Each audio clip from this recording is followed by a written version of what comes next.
साथियों नमस्कार। टेकरिया classes YouTube channel में आपका स्वागत है।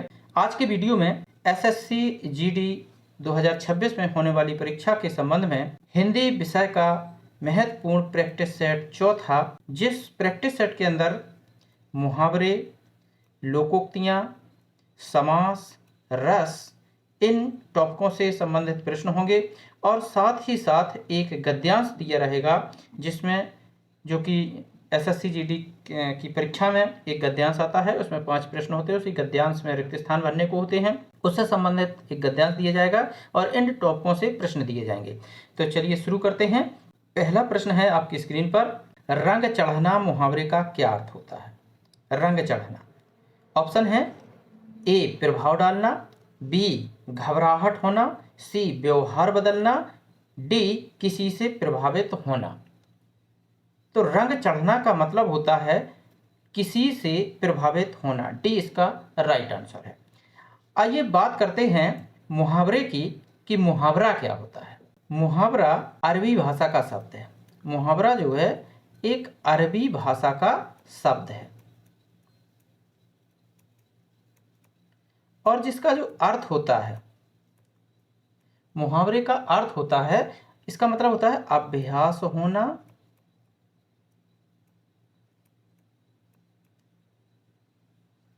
या फिर आदी होना। अभ्यास होना या आदी होना, आदी होना। और ये मुहावरा जो होता है ये एक वाक्यांश होता है। मुहावरे का अपना कोई अर्थ नहीं होता है। मुहावरा किसी न किसी वाक्य के साथ इसका प्रयोग किया जाता है, तब इसका अर्थ स्पष्ट होता है। मुहावरा स्वयं में कोई वाक्य नहीं होता, ये पूर्ण नहीं होता है, ये अपना अर्थ नहीं देता है।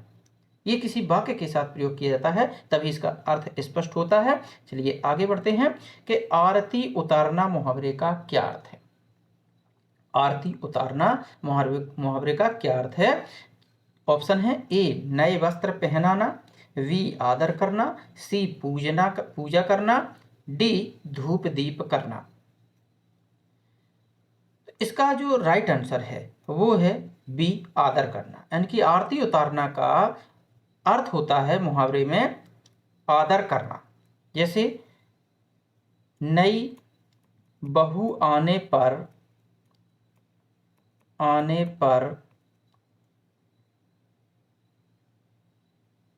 आरती उतारी गई, उसकी आरती उतारी गई।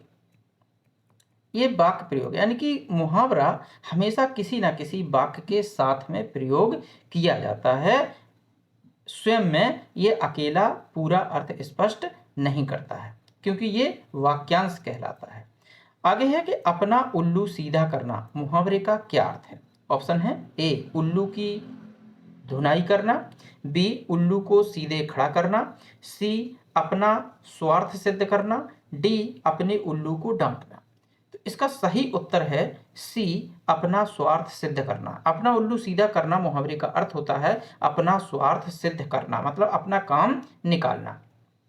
चलिए अगला प्रश्न है कि घी के दिए जलाना मुहावरे का क्या अर्थ है? ऑप्शन है ए पूजा पाठ करना, बी धनवान होना, सी रोशनी करना, डी खुशियां मनाना। तो इसका सही उत्तर है डी खुशियां मनाना। खुशियां मनाना घी के दिए जलाना मुहावरे का सही अर्थ है। अगला प्रश्न है कि चिराग तले अंधेरा लोकोक्ति का उपयुक्त अर्थ क्या होगा? लोकोक्ति का मतलब होता है लोगों द्वारा कही गई उक्ति, यानी कि लोक धन उक्ति।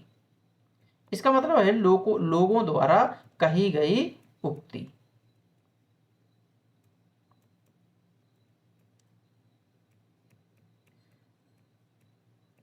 लोगों द्वारा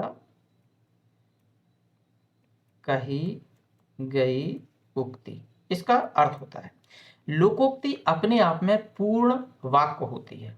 ये पूर्ण वाक्य होती है। मुहावरा और लोकोक्ति में केवल इतना ही अंतर होता है कि लोकोक्ति अपने आप में पूर्ण वाक्य होती है। ये स्वयं में अपना पूरा अर्थ स्पष्ट करती है। ये किसी वाक्य के साथ इसका प्रयोग करो अथवा ना करो, लेकिन ये अपना अर्थ स्वयं देती है, पूरा देती है। जबकि वाक्यांश एक वाक्यांश होता मुहावरा एक वाक्यांश होता है जो वाक्य के साथ प्रयोग किया जाता है। तो चिराग तले अंधेरा, इसका जो ऑप्शन है, जहां जरूरी हो वहीं उजाला करना, बी दूसरे लोगों का ध्यान रखना, सी निकट के दोष को ना देख पाना, डी अपने आसपास की परवाह ना करना।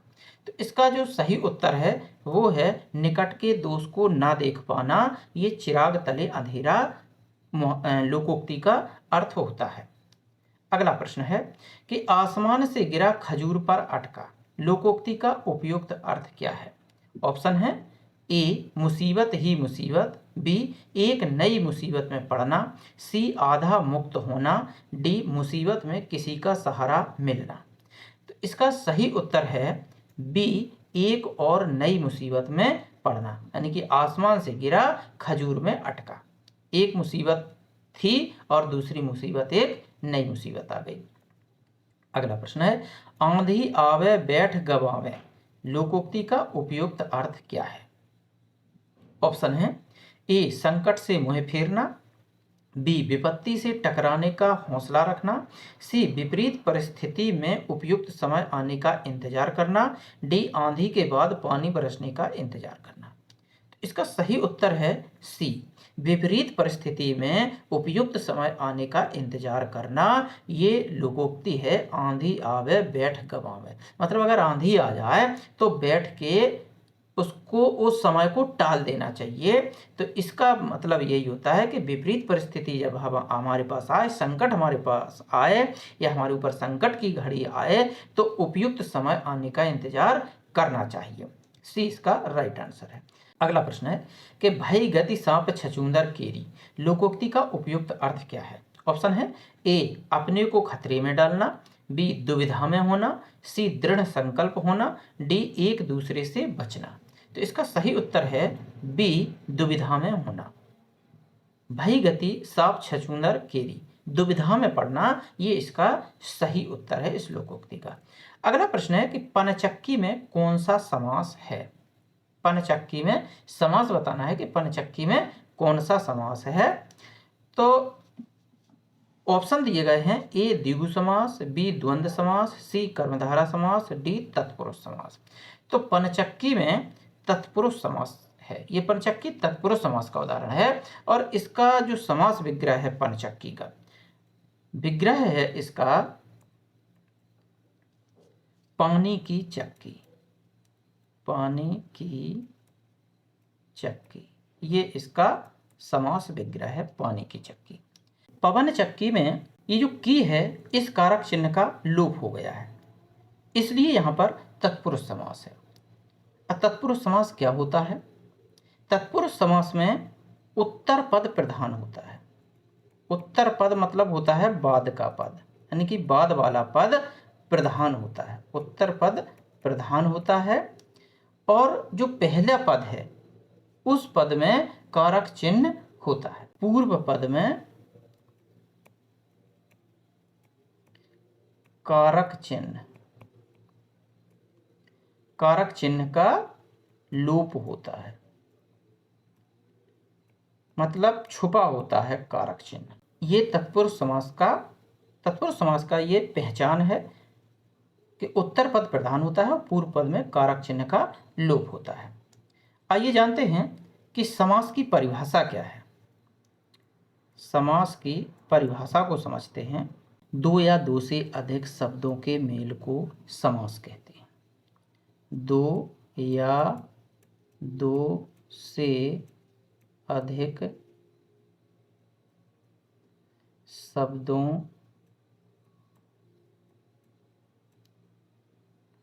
के मेल को समास कहते हैं। समास 6 प्रकार के होते हैं। नंबर 1 अव्ययी भाव समास, अव्ययी भाव समास। नंबर 2 तत्पुरुष समास।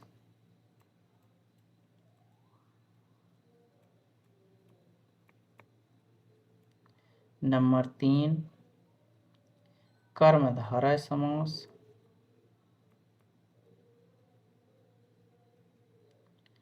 नंबर 4 द्विगु समास।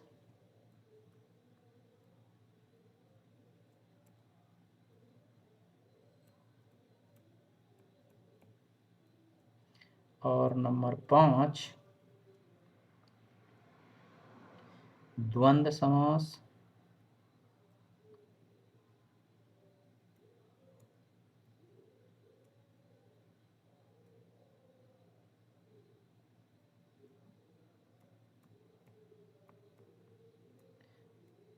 और लास्ट है नंबर 6 बहुब्रीहि समास। बहुब्रीहि समास। अब यदि इनका विस्तार में अध्ययन करना है तो चैनल को सब्सक्राइब कर लीजिए और वहां पर समास से संबंधित वीडियो पड़ा हुआ है, तो वहां पर जाइए चैनल पर और इस समास वाले चैप्टर को विस्तार से अध्ययन कीजिए। चलिए आगे देखते हैं। प्रश्न नंबर 10 है, नीलकंठ शब्द में कौन सा समास है? नीलकंठ। नीलकंठ का मतलब है नीला कंठ है जिसका। नीला कंठ है जिसका अर्थात शिव। शिव मतलब शंकर जी। अब नीलकंठ है जिसका मतलब नीलकंठ अपने आप में कोई अर्थ निर्धारित नहीं करता है, इसका किसी तीसरे की तरफ संकेत होता है, यानी कि इसमें कोई पद प्रधान नहीं होता। जो उदाहरण है ये है बहुब्रीहि समास का उदाहरण। बहुब्रीहि समास में कोई पद प्रधान नहीं होता, कोई पद प्रधान नहीं होता, कोई तीसरा पद प्रधान होता है, कोई तीसरा पद प्रधान होता है। हमेशा इसमें तीसरा पद ही प्रधान होता है, अर्थ कहीं और जाता है। जैसे कि यहाँ पे दिया है नीलकंठ, नीला है कंठ है जिसका अर्थात शिव। पंकज यानी कि पंख माने कीचड़, कीचड़ में जन्मा हुआ अर्थात कमल। तो इस प्रकार के जितने भी शब्द होते हैं वो सभी बहुब्रीहि समास के उदाहरण होते हैं। लंबोदर, लंबा है उदर जिसका अर्थात गणेश जी, ये भी बहुब्रीहि समास का उदाहरण है। अगला प्रश्न है कि न्यूनाधिक में कौन सा समास है? न्यूनाधिक जिसका विग्रह होता है न्यून और अधिक। न्यून और अधिक। अब आप समझ गए होंगे कि जहां पर और या फिर या इनका लोप हो या इनके बीच में और या शब्द आता है तो वहां पर द्वंद्व समास होता है। द्वंद्व समास की परिभाषा क्या होती है? इसमें दोनों पद प्रधान होते हैं। द्वंद्व समास में दोनों पद समान भाव रखते हैं। द्वंद्व समास में संयोजक शब्दों द्वारा जिसमें ये और या ये संयोजक शब्द हैं, इनके द्वारा दोनों पदों को जोड़ा जाता है और जिसमें दोनों पद प्रधान होते हैं वहां पर द्वंद्व समास होता है। न्यूनाधिक में द्वंद्व समास है जिसका विग्रह है न्यून और अधिक। अगला प्रश्न है, भयभीत में कौन सा समास है? ऑप्शन है ए अव्ययी भाव समास, बी तत्पुरुष समास, सी द्वंद्व समास, डी बहुब्रीहि समास। तो इसका सही उत्तर है बी तत्पुरुष समास। भयभीत का विग्रह है भय से भीत।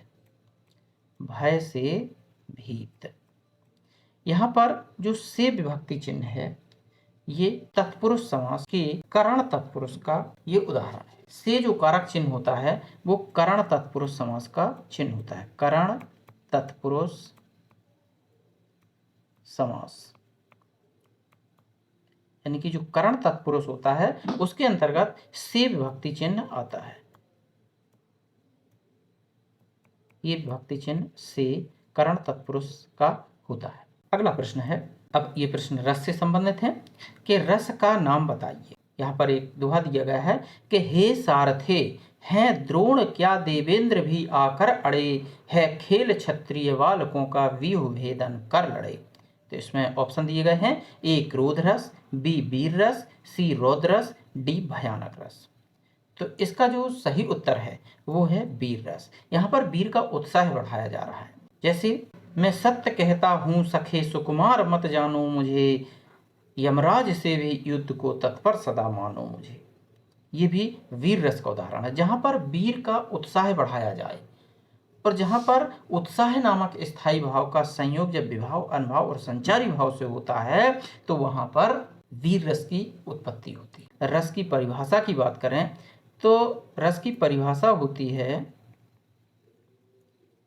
काव्य को पढ़ते समय,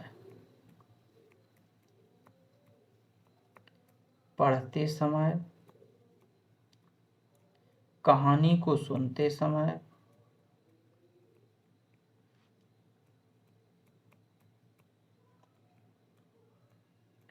नाटक को देखते समय,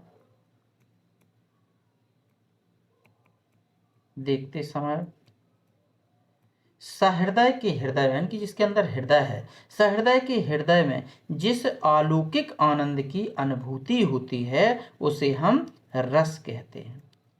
आनंद की अनुभूति, यहाँ पर आनंद से मतलब है आनंद की अनुभूति होती है, उसे रस कहा जाता है, उसको रस कहते हैं। रस होते कितने हैं? रस 11 होते हैं। 11 रस कौन कौन से होते हैं? एक तो होता है श्रृंगार रस, दूसरा होता है हास्य रस, तीसरा होता है करुण रस, वीर रस, रौद्र रस, भयानक रस, अद्भुत रस, बीभत्स रस और शांत रस। इसके बाद है वात्सल्य रस और 11वां है भक्ति रस। जबकि कुछ विद्वानों ने रसों की संख्या 8 मानी है, लेकिन सर्वमान्य जो रसों की संख्या है वो 9 है। सर्वमान्य रसों की संख्या 9 मानी गई है, लेकिन अगर पूरे कुल रसों को देखें तो 11 रस होते हैं। अगर आपने रसों से संबंधित वीडियो देखना है, इसका विस्तार से अध्ययन करना है तो चैनल पर जाइए और वहाँ पर रस से संबंधित वीडियो है, उसको आप विस्तार से उसका अध्ययन कीजिए। अगला प्रश्न है कि निम्न में रस का चयन करें। प्रिय मृत्यु का अप्रिय महासंवाद पाकर विष भरा, चित्रस्त सी निर्जीव सी हो रह गई हत उत्तरा। ऑप्शन है ए हास्य रस, बी वीर रस, सी रौद्र रस, डी करुण रस। इसका जो सही उत्तर है वो है डी करुण रस। रस के प्रकारों की बात करें तो रस 11 जो हमने बताए थे अभी, उनमें से पहला है श्रृंगार रस। श्रृंगार रस, इसका रति स्थायी भाव होता है। दूसरा होता है हास्य रस, हास्य का स्थायी भाव होता है हास या हंसी।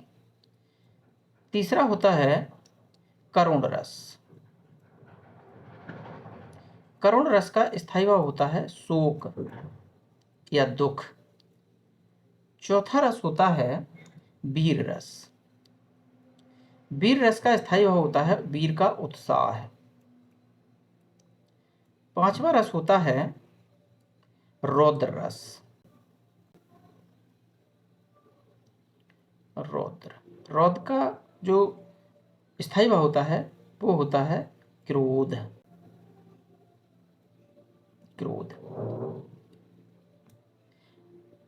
छठवां रस है भयानक रस, भयानक रस का स्थायी भाव होता है भय। सातवां रस होता है अद्भुत रस, अद्भुत रस। अद्भुत रस का जो स्थायी भाव होता है वो होता है आश्चर्य, आश्चर्य होता है इसका स्थायी भाव। आठवां रस है बीभत्स रस, बीभत्स का स्थायी भाव होता है जुगुप्सा, जुगुप्सा इसका दूसरा नाम घृणा भी होता है, जुगुप्सा या फिर घृणा। नौवां रस है शांत रस, शांत रस का निर्वेद होता है स्थायी भाव, निर्वेद। 10वां रस है वात्सल्य रस, वात्सल्य रस। वात्सल्य रस का होता है वत्सलता, माँ का प्रेम जो बच्चे के प्रति होता है उसको वत्सलता बोलते हैं। और 11वां रस है भक्ति रस। भक्ति रस, भक्ति रस का भी जो भक्ति रूप में रति होता है, भक्ति रति, वो भी इसका स्थायी भाव होता है। निम्न में रस के अंग बताइए। इनमें रस के अंग कौन कौन से होते हैं? ऑप्शन है ए स्थायी भाव, विभाव, अनुभाव, संचारी भाव, बी पाद गण यति गति, सी उत्साह क्रोध हास रति, डी उपमेय उपमान साधारण धर्म वाचक शब्द। जो ए ऑप्शन है स्थायी भाव, विभाव, अनुभाव और संचारी भाव, ये रस के अवयव या अंग कहलाते हैं। रस के अवयव ये 4 होते हैं। एक होता है स्थायी भाव, पहला होता है स्थायी भाव। स्थायी भाव क्या होता है? स्थायी भाव होता है कि जब किसी के अंदर कोई स्थायी भाव सुप्तावस्था में होता है। ये हर व्यक्ति के अंदर स्थायी भाव होते हैं और ये सुप्तावस्था में होते हैं, सुप्तावस्था। लेकिन जब इनका विभाव, अनुभाव और संचारी भाव से संयोग होता है, तब वहां पर ये स्थायी भाव जागृत हो जाते हैं। किसके कारण जागृत होते हैं? विभाव, अनुभाव और संचारी भाव के कारण। जब विभाव, अनुभाव और संचारी भाव से संयोग से ये जागृत हो जाते हैं। जब जागृत होते हैं तो वहां पर स्थायी भाव के जरिए उस रस की निष्पत्ति होती है, जो सा स्थायी भाव जागृत होता है। दूसरे नंबर पे आता है विभाव। ये रस के अंग होते हैं जिन्हें हम अवयव भी बोलते हैं। तो दूसरा जो है रस का स्थायी भाव, वो होता है विभाव। अब विभाव क्या होता है? विभाव होता है कि स्थायी भाव को जागृत करने वाले, स्थायी भाव को जागृत करने वाले कारणों को विभाव कहते हैं। तीसरा नंबर आता है अनुभाव। अनुभाव क्या होता है? स्थायी भाव जागृत होने के बाद जो शारीरिक चेष्टाएं होती हैं, शारीरिक चेष्टाएं होती हैं, जैसे कांपना, पसीना पसीना हो जाना, चेहरा लाल पड़ जाना, आंखें क्रोध से लाल हो जाना, शारीरिक चेष्टाएं होती हैं, उन्हें अनुभाव कहा जाता है। चौथा जो अंग है रस का, वो होता है संचारी भाव। संचारी भाव, संचारी भाव क्या होते हैं? ये संचारी भाव क्षणिक होते हैं, थोड़ी देर के लिए जागृत होते हैं और फिर ये समाप्त हो जाते हैं। पानी के बुलबुले की तरह, जैसा बुलबुला उठा थोड़ी देर में फूट गया। इसकी संख्या होती है 33। अब 33 में ये, जिसमें आपका हर्ष है, विषाद है, त्रास है, लज्जा है, ग्लानि है, चिंता है, इस प्रकार के 33 जो संचारी भाव हैं वो होते हैं और ये बहुत कम समय के लिए आते हैं, जो शरीर के अंदर पनपते हैं और तुरंत खत्म हो जाते हैं। जबकि विभाव के 2 भेद होते हैं, एक होता है आलंबन विभाव और दूसरा होता है उद्दीपन विभाव। आलंबन विभाव क्या होता है? आलंबन विभाव ये होता है कि जिस व्यक्ति या वस्तु के कारण स्थायी भाव जागृत होते हैं, यानी कि जिसके कारण स्थायी भाव जागृत होता है, उस कारण को आलंबन विभाव कहते हैं। और उद्दीपन विभाव क्या होता है? और अधिक तीव्र हो जाना, जिन कारणों से विभाव तीव्र हो जाते हैं उन्हें हम उद्दीपन विभाव कहते हैं। आगे अब एक गद्यांश दिया हुआ है। इस गद्यांश को पढ़ करके जो ये रिक्त स्थान पड़े हुए हैं, इनमें 16वां प्रश्न है, 17वां प्रश्न है, 18वां प्रश्न, 19वां और 20वें प्रश्न में आगे के प्रश्न आएंगे। उनमें 4 विकल्प दिए होंगे। उन 4 विकल्पों में से एक विकल्प यहाँ पे भरा जाएगा, उसको भरना है। और एसएससी जीडी में ये एक महत्वपूर्ण जगह होती है जहाँ पे ये 5 प्रश्न उसी में से देख करके भरना होते हैं, जिससे अर्थ स्पष्ट हो जाए। तो चलिए इसको पूरा करते हैं। गोस्वामी तुलसीदास न केवल हिंदी के वरन, अब यहाँ पे प्रश्न दिया हुआ है कि गद्यांश के रिक्त स्थान की उचित शब्द द्वारा पूर्ति कीजिए।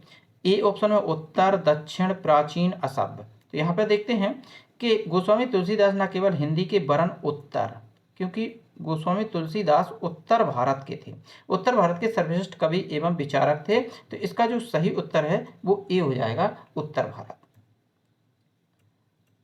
तो यहाँ पर उत्तर भर गया। आगे देखते हैं, माने जा सकते हैं महाकवि अपने युग का ज्ञापक एवं निर्माता होता है। इस कथन की 17वें में देखते हैं, इस कथन की युक्ति, पुष्टि, नियुक्ति, सृष्टि। तो पुष्टि, बी इसका सही उत्तर है। यहाँ पे आएगा पुष्टि। पुष्टि पुष्टि गोस्वामी जी की रचनाओं से 16.25 आने होती है। जहां संसार के अन्य कवियों ने साधु महात्माओं के सिद्धांतों पर आसीन होकर अपनी कठोर साधना या तीक्ष्ण 18 में देखते हैं क्या आएगा।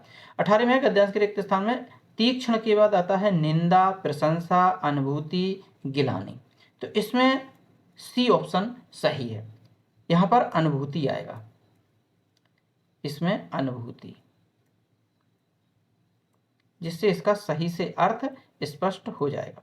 अनुभूति, साधना या तीक्ष्ण अनुभूति तथा घोर धार्मिक कट्टरता या सांप्रदायिक असहिष्णुता से भरे बिखरे छंद कहे हैं। अखंड ज्योति की गोंद में कुछ रहस्यमय, धुंधली और अस्फुट रेखाएं अंकित की हैं, अथवा लोक मर्मज्ञ की हैसियत से सांसारिक। अब सांसारिक में के बाद क्या आना है यहाँ पर देखते हैं 19वें में, अभिव्यक्ति, जीवन, तृष्णा, लोभ। इसका सही उत्तर है जीवन, बी इसका राइट आंसर है। यहां पे भरा जाएगा जीवन। जीवन के तप्त या शीतल एकांत चित्र खींचे हैं जो धर्म एवं आध्यात्म से सर्वथा उदासीन दिखाई देते हैं। वहीं गोस्वामी जी ऐसे कवि हैं जिन्होंने इन सभी के नानाविध के बाद आएगा नानाविध भावों, अभावों, अनुभवों, अभिमानों। तो भावों, नानाविध भावों, यहाँ पे भावों आएगा, भावों को एक सूत्र में गुफित किया है। तो ये था आज का ये चौथा प्रैक्टिस सेट। आज के वीडियो में बस इतना ही। नेक्स्ट किसी और वीडियो में फिर मिलते हैं, तब तक के लिए नमस्कार।